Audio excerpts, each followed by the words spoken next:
อยากให้น่ะบ่าวเตียงทองมาหาน้องเดิมไวๆมื้ออื่นเลยมา มืออื่นเลยเนี่ยโอ้หน่อย ทอดแห้ง โอ้ยสวัสดีสวัสดีเด้อสวัสดีเอาดีสวัสดี สบายดีเด้อ สวัสดีทุกคนเด้อเด้อสวัสดีเด้อสวัสดีทุกคนเด้อจะได้เห็นลิ้นบุญนี่ยังก็บุญบังไฟ บุญบังไฟ ก็ไปเห็นห้ามกันย่อกัน บ่เตียงนี่บ่เตียงถึงหาม โอ้เด้อพิลึกเนาะ เป็นเข่งก็บ่จันแหละเพิ่นแพ้เด้ เพิ่นลิ้นอีหยังหันเพิ่นลิ้นอีหยัง บ่เขาเจ้าแข่งบังไฟกันนะ อ๋อ ถ้าว่าไผชนะแหละเป็นคนได้แพ้แล้วเขาเจ้าก็สิหามลงต้มตับ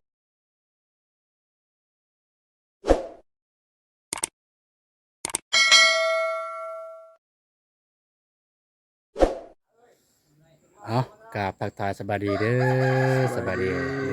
โดยสบายดีแล้วก็สบายดีพ่อแม่พี่น้องเด้อหมดสุขคนเนาะ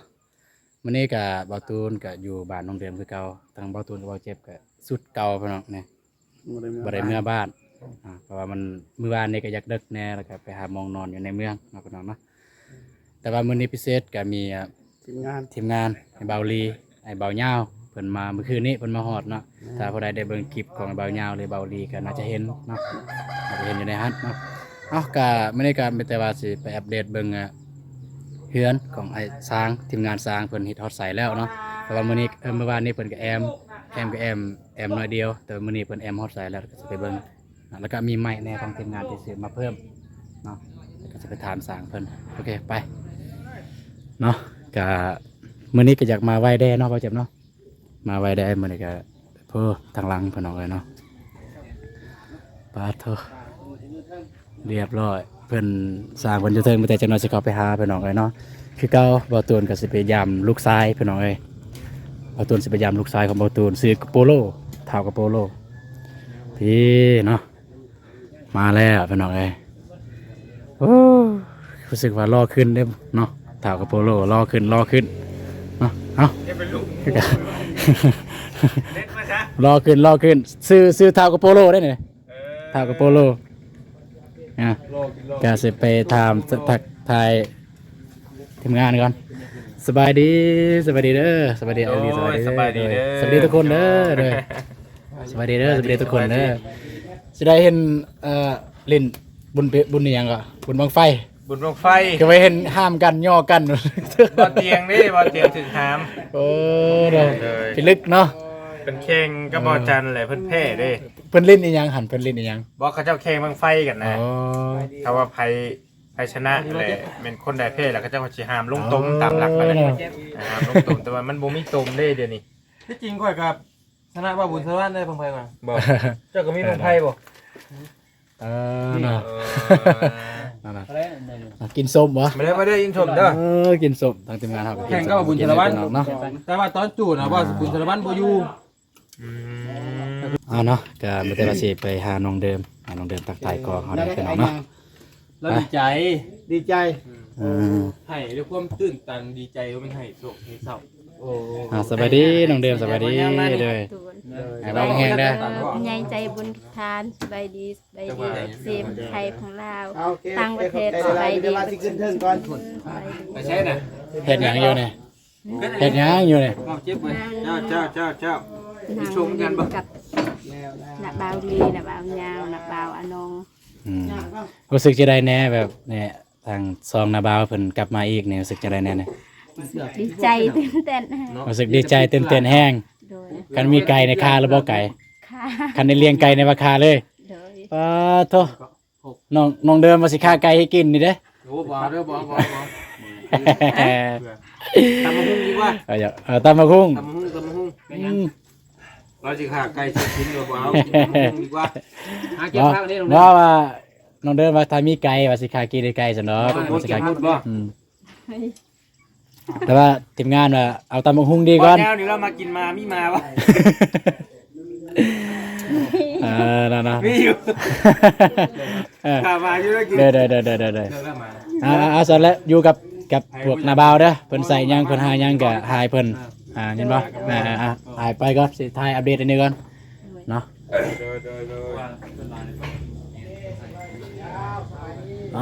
พี่น้องเอ้ยนี่หมู่บ้านนี่ไอ้สร้างเพิ่นแอมฮอดนี้ ฮอตแอลสามแอลนี่อันนี้พุ่นจะฮอตเทิงแล้วพุ่นไปหน่อยพุ่นกันสองสางห้องนี่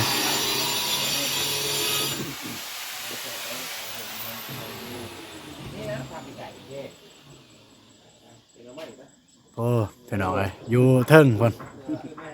นี่เดี๋ยวจะขึ้นไปตักทายไอซางก่อนจะข่าวไปหน่อยเน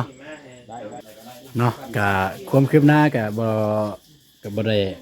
หน่อยลายปานใดพี่น้องเนาะเพราะว่าต้องสร้างเฮากับเพิ่นก็เฮ็ดทีละน้อยเพื่อแบบว่ามีความละเอียดเนาะเพิ่นว่าเอ้าทักทายกล้องใน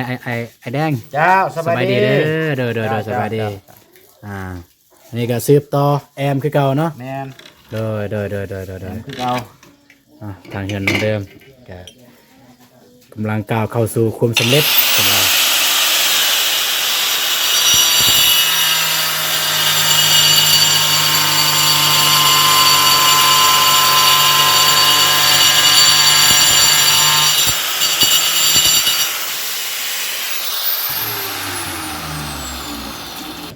เนาะมันนี่ก็ทางทีมงานเราก็ได้ซื้อนี่ล็อกประตูล็อกซื้อมาเติมเพราะว่าในคอมเมนต์ก็หลายคอมเมนต์ว่าต้องใส่เทิงกับลุมทีมงานเราก็ได้ซื้อมาเติมเพื่อนเอาไว้เนาะอันนี้ตัวนี้ต้องได้มากเพื่อนเอาเพราะว่าแผ่นแรกมันบ่มีแผ่นแรกมันมี2แผ่นเนาะตอนแรกก็ว่าบ่มีประตูด้านข้างบัดแล้วว่ามีเพราะว่ามีงบเข้ามาเพื่อนเอาตอนแรกบ่มีงบก็พอดีสบายใจได้เนาะแบบตามแผนเพิ่นเนาะแผนเพิ่นว่ามันบ่มีด้านข้างมีแต่ด้านหลังประตูเนาะบัดแล้วมีทางทีมงานสร้างเฮาก็น่าจะเป็นต้องได้มากออกไม้ตรงนี้แล้วก็มาใส่วงกบแต่ว่าเบื้องนั้นเนี่ยดีแต่เพิ่นยังบ่ทันได้ใส่เทือเนาะทางสร้างเฮายังบ่ทันได้ใส่เทือก็อยากสบายอยู่คือสำหรับเพื่อนก็บ่ได้ดนบ่ได้นานพี่น้องบ่นานเกินรอเพิ่นว่ามีแต่นี่ตัดอันนี้แอมตัดมันจะมีคือเอิ้นว่าคันเป็นห้องน้องเดิมห้องน้องเด่นเนาะนี่ตัวถึงงานเฮาซื้อเมื่อกี้นี่อยู่นี่พี่น้องบ่ฮู้ว่าคือกันหรือบ่เนาะนี่ล็อกเลยน่าจะคือกันอยู่ล็อกนะนี่คือกันอยู่นี่บันพับเป็นหยังก็มีแต่ว่าต้องไปไม่แต่ไม่ก็เดี๋ยวจะน้อยจะไปเบิ่งว่ามันคือกันบ่สำหรับบานประตูนี่เนาะอันนี้นี่บ่ตูนบ่เข้าใจกันว่าเฮาสามารถเอาออกแต่มื้อใดเนาะทางเพิ่นอันนี้มันความเชื่อเพิ่นความเชื่อตอนย่อเฮือนก็ต้องมีแนวนี้เนาะ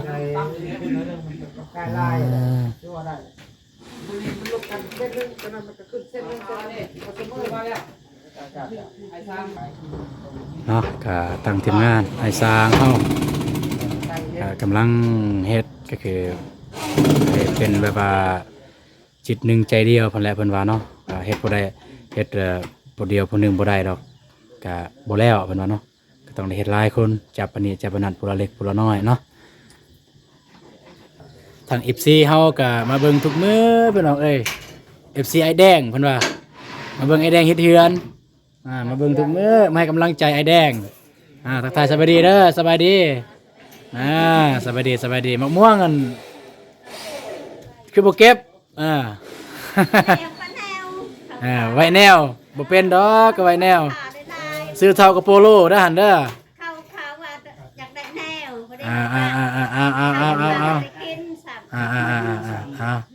เนาะก็ได้ว่าสิเข้าไป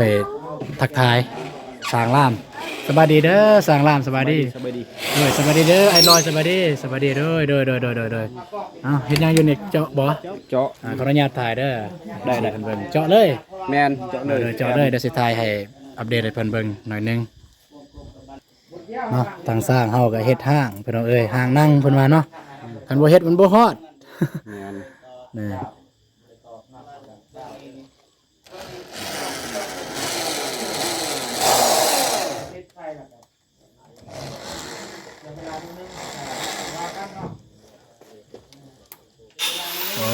เอาเจาะแล้วก็เอาตะปูตอกใช่บ่ มาเจาะแล้วก็เอาน็อตใหม่มาใส่ แม่น ใส่ยันมันแตกเนาะ แม่น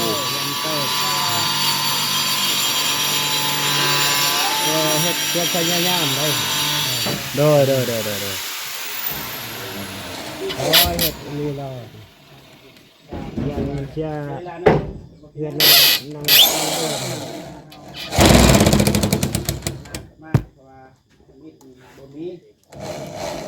เราก็ทางใส่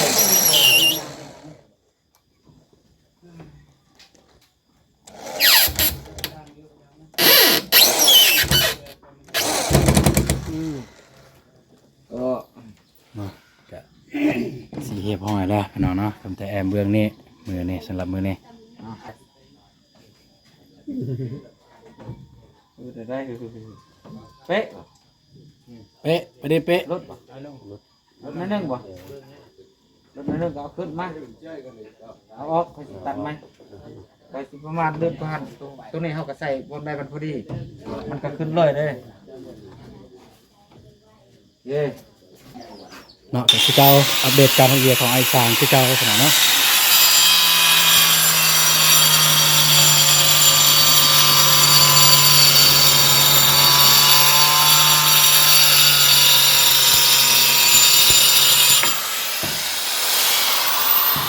เรียบร้อยไอ้สางของเฮ็ดเนาะโอเคประมาณนี้พี่น้องเนาะการทำเวียกของทีมงานไอ้สางเฮาเนาะผู้หนึงตัดผู้หนึงอยู่ด้านล่างผู้หนึงแทกผู้หนึงตอกเนาะก็คือแบบมีความสามัคคีเป็นว่า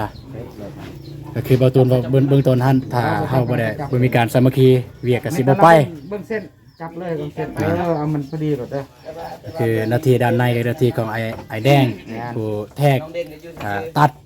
ตาม งานแล้วก็หน้าที่จับประคองก็คือไอ้ร้อย งาน หน้าที่เอิ้นว่าหยังเนี่ย สลาม สร้างลามก็คือมีหน้าที่ยิงน็อตเนาะ นับ การยิงน็อตเยอะ โอ้มันดะแปนเลย กระดาษแล้วเห็นยังใส่มะขามตัวเองนะได้ไปใส่แค่ลุ่ม เอามาแต่ว่าสิไปตักไทายน้องเด่นก่อนก็เป็นสร้างคนหนึ่งนั่นแหละพี่น้องเอ้ย เด่น สบายดีน้องเด่น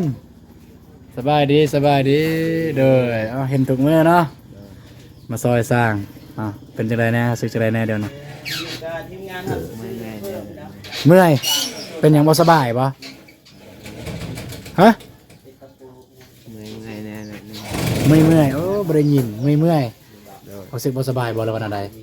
บ่แม่นเมื่อย แบบเฮ็ดเวียกติดต่อกันหลายมื้อเนาะนั่นล่ะก็หาเวลาพักผ่อนแน่น้องเด่นก็กลางคืนบ่ให้นอนเด้อคือเฮาเฮ็ดเวียกหลายจังซี่เนาะ1กลางคืน1นี่อาบน้ำปุ๊บเข้านอนรถแต่หัวค่ำก็ได้กินน้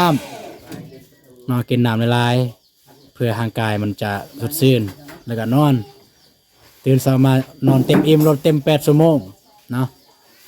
คือคันนอนบ่เต็ม8ชั่วโมงเนี่ยรู้สึกเมื่อยเด้อคันนอนเต็มอิ่มเต็มระบบเต็มเคินว่าเต็ม8ชั่วโมงแปลว่าคนเฮานอนเนี่ยเต็ม8ชั่วโมงนอนให้เต็ม8ชั่วโมงเลยนอนจนแบบรู้สึกว่าบัดตื่นขึ้นมาแล้วบ่อยากนอนใช่นะโอเคเต็มอิ่มแล้วบัดนั้นสู้เนาะพี่น้องเมื่อกี้ก็ทักทายน้องเด่นแต่ว่าไม่เห็นน้องคนหนึงเนาะบ่ฮู้ว่าต้นโตเป็นอีหยังเดี๋ยวบ่ตูนสิลองถ่ายเบิ่งกันนะก็อย่าว่ากันเด้อพี่น้องเด้อก็สิถ่ายหน่อยหนึงเนาะน้องชื่อสิไดเนี่ยฮะเทปชื่อเทปเป็นลูกของไผพ่อเจ้าชื่อสิได เท่าน้อย โอ้ลูกไอ้น้อยเอาเฮือนหลังนี้บ่โอ้น่ะลูกไอ้น้อยก็คือได้เข้าในคลิปของทีมงานเฮานี่แหละคือนาบาวเห็นแคนเนี่ยเป็นอีหยังมือ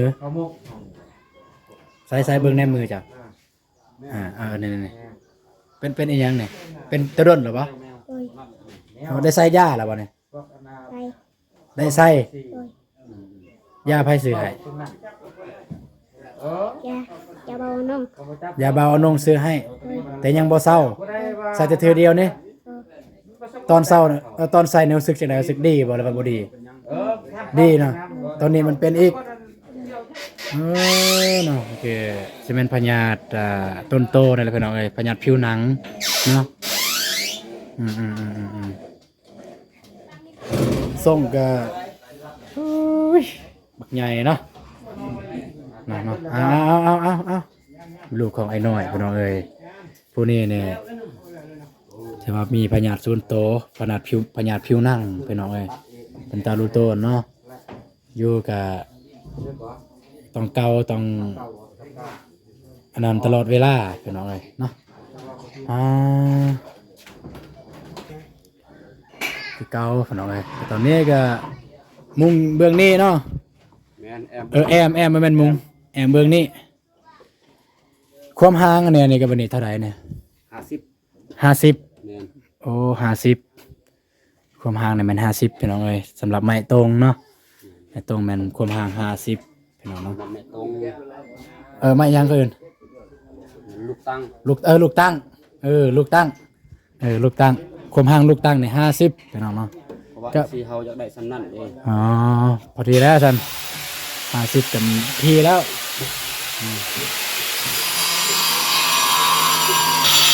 เนาะนาทีไฟนาทีมันเนาะคือด้านในเนี่ยนาทีไอแดงจะมีนาทีตัดแป้นก็คือไมเซอร์ล่าเนาะทางด้านนอกก็มีทางสร้างลามมีนาทียิงน็อตแล้วก็สร้างไอร้อยมีนาทีจับประคองไม้แป้นใบตกใบเฮียน้องเด่นมีนาทีลงไปเอาไม้แป้นอยู่ลุมแม่นบ่น้องเด่นแม่นบ่มีนาทีถ้าแป้นอยู่เทิงในมืดน้องมีนาทีลงไปเอาแป้นอยู่ลุมมาวางใส่นี้เป็นคล้ายๆแบบเป็นผู้ช่วยน้องเด่นเอาดีคือการน้องเด่นที่ได้เฮ็ดกับไอแดงได้เห็นฮู้ไปที่เฮ็ดเฮือนเป็นคุมฮู้ได้เพราะว่า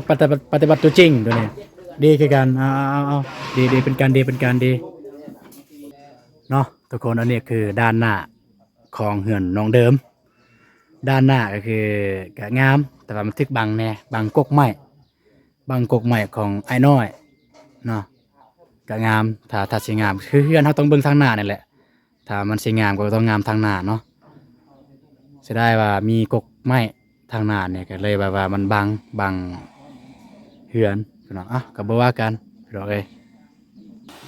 เนาะอันนี้ก็คือด้านข้างเฮือนน้องเดิมเบื้องนี้ก็มันจะติดกับเฮือนหลังเก่าพี่น้องเนาะด้านข้างเนี่ยเบื้องนี้จะติดเฮือนหลังเก่าบ่ว่ามีแผนแนวใดต่อเนาะเพราะว่าหลังจากแล้วเฮือนใหญ่แล้วบ่ว่าเฮือนครัวอยู่เบื้องใดน่าจะแม่นอยู่เบื้องนี้เนาะพี่น้องเนาะอันนี้คือมุมด้านหลังเนาะมุมด้านหลังของเฮือนของน้องเดิมนี่ด้านหลังก็งามเท่ว่าลมแรงในเท่ได้เฮือนเนี่ยเท่ได้แบบทรงเท่นะพี่น้องเนาะ งามอันนี้คือด้านหลังเนาะอันนี้ก็ด้านข้างทางหลังพอดีน้องเดิมมาเลยสวัสดีอีกครั้งสบายดีอีกครั้งสบายดีไอทูนสบายดีเด้อพญายใจบุญทุกทานสบายดีเด้อ FC ผู้ไทยของลาวต่างประเทศสบายดีเบิดซุมื้อสุขคนเด้อสบายดีโดน้องเดิมมาทักทายเฮ็ดหยังเมื่อกี้นี่เห็นเฮ็ดงอกมาแงกสิปัดพุ่นบ่โดยสิอนามัยเดินนี่จักน้อยอนามัยหลังจากสร้างเพิ่นเลิกแล้วอนามัยตอนนี้เพิ่นยังเฮ็ดอยู่กับต้องอนามัยก็ได้กับปะไว้ก่อนถ้าอันใดแบบเก็บได้คือทุกยางสิเก็บก็เก็บได้เพื่อแบบสร้างบ่ระบายยังมีภัยอยากมาลิ้นน้ำนะแต่ว่าอันโตมากกมาแก๊กนี่ปะไว้ก่อนก็ได้ด้วยนี่ไอ้เบาลีกับไอ้เบาเตียงลงมาเบาลีกับเบายาวลงมาก็ดีใจแล้วเนาะจากน้อยเนี่ยไอ้เบาเตียงทองลงมาอยากให้นะเบาเตียงทองลงมาไวๆมามื้ออื่นเลยว่าใหม่บ้างอยากให้นะเบาเตียงทองมาหาน้องเดิมไวๆมื้ออื่นเลยมามื้ออื่นเลยเนี่ยทอดแห้งอยากให้เบาเตียงทองลงมาไวๆเดี๋ยวกันสั้นเนี่ยสิรวมกันกับทีมงานแล้วก็โทรหาเบาเตียงทองลงมาเลยมื้อแรกนี้ เพิ่นลงมาอยู่แต่ว่าเพิ่นก็ค่าเวียกหลายอยู่หั่นมีเวียกหลายเพิ่นต้องได้เก็บเวียกอยู่หั่น หลังจากเพิ่นแล้วเวียกเพิ่นก็สิลงมาคือกันนั่นแหละนะกินข้าวกินน้ำแล้วบ่ กินข้าวกินน้ำเรียบร้อย เลยFC ฝากมาบอกว่าบ่ให้นุ่งเสื้อแบบนี้เด้อจะได้อบซี่บ่เนี่ย สิอบผิว อบโอ้เพื่อนน้องเอ้ยน้องเดิมอบผิวว่าธรรมดาเนาะอบผิวเนาะโอเคอบผิวเนาะทางด้านหล่างกันก็คือไอ้บ่าวยาวเพิ่นก็กำลังถ่ายทำคือกันขอบใจเนาะ โดย ไม่แต่ว่า กันเด้อ ไม่นานเกินรอไอ้บ่าวติงทองมาปุ๊บพอดีเฮือนแล้วปั๊บขึ้นเฮือนใหม่เลยแบบนี้คิดอยู่ว่าแบบตอนนี้แบบคันไอ้บ่าวติงทองลงมามีคำเว้าอะไรแหน่สิเว้าสิทักทายเพิ่นอะไร ทาย ทักทายอะไรสิทักทายอะไร มีแต่แบบแบบเอาเตียงทองมาจึงหูติดตามต่อไป นอนคิดรถว่าสิทักทายใดๆน้อยบ่าวติงทองหน่อยมันคือเนาะขอบใจน้องไปเฮ็ดเวียกต่อน้องเฮ็ดหยังเมื่อกี้ไปเฮ็ดเวียกต่อขอบใจไป เนาะคือเก่าไปน้องเอ้ยก็เมื่อกี้นี่ก็เป็นการอัปเดตการให้เวียกของทีมงานไอซางเฮาเนาะแล้วก็ทีมงานเฮาก็ได้ซื้อมาดื่มบันพับเนาะบันพับแล้วก็กรประตูล็อกไปยังนั่นแหละได้ซื้อตื่มเพราะว่าได้ซื้อตื่มบานประตูกับวงครบมันมีเพราะว่าแผ่นแรกในมันสิเฮ็ดในด้านหลังก็มีแผ่น2อีกเฮ็ดทางข้างต้องได้ซื้อตื่มโอเคการอัปเดตก็ประมาณนี้พี่น้องเอ้ยแต่ว่าคลิปนี้ก็สิขอจบลงบนนี้เลยเด้อแต่ว่าเจอกันในคลิปต่อไปคลิปนี้ขอกล่าวคำว่าสบายดีเด้อบ๊ายบาย